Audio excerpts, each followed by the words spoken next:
జగన్ ఓదార్పు యాత్రకు సిద్ధమవుతున్నట్టుగా తెలుస్తోంది. సొంత పార్టీ నేతలు వ్యతిరేకిస్తుంటే ప్రజలు స్వాగతిస్తారా? ఎన్నికల్లో తిరస్కరించిన వ్యక్తి మరోసారి ప్రజల్లోకి ఏ మొహం పెట్టుకుని వెళ్తారు అంటూ కూడా చాలా ప్రశ్నలు వస్తున్నాయి. ఇది ఒకవైపు. ఇంకొక వైపు పూర్తిగా మొన్న ఏదైతే జగన్మోహన్ రెడ్డికి సంబంధించినటువంటి పార్టీకి సంబంధించిన ఆఫీసును అంటే అక్రమంగా నిర్మించినటువంటి ఆఫీసును తొలగించిన నేపథ్యంలో కూడా వైసీపీ పార్టీ నేతలందరూ కూడా బయటకు వచ్చి మాట్లాడుతూ ఉన్నారు.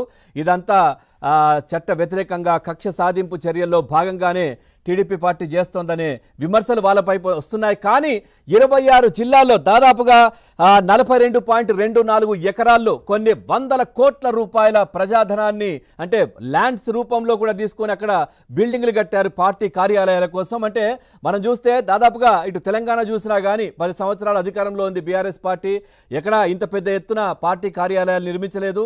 తర్వాత టీడీపీ పార్టీ కూడా చాలా పెద్ద ఎత్తున కూడా ఎప్పటి నుంచో కూడా 40 సంవత్సరాలకు పైనే ఆ పార్టీ ఉన్న పరిస్థితి. ఇంత పెద్ద ఎత్తున ప్రతి జిల్లాకు ఒక కార్యాలయాన్ని కూడా వాళ్ళు ఏర్పాటు చేసుకున్న దాఖలాలు లేవు.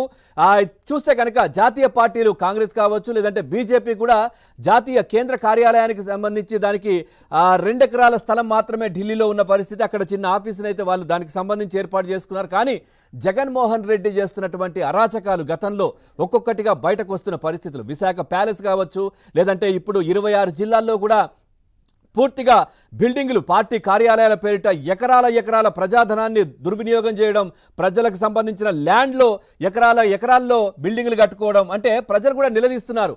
మాకు ఇచ్చింది 2 సెంట్ల భూమి ఇస్తున్నా అని చెప్పారు గొప్పగా, మరి మీరు ఇన్ని ఎకరాల్లో బిల్డింగులు కడతా ఉన్నారు ఏంటి జగన్ అంటూ కూడా వాళ్ళు ప్రశ్నిస్తున్నటువంటి పరిస్థితులు. మరి మాకు మండదా అని ప్రతి ఒక్కరు కూడా మాట్లాడుతున్న పరిస్థితులు ప్రస్తుతం కనబడతా ఉన్నాయి.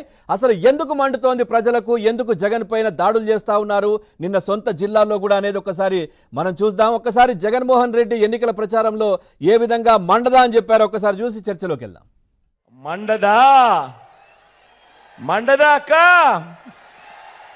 మండదా చెల్లి, మండదా అన్న, మండదా తమ్ముడు,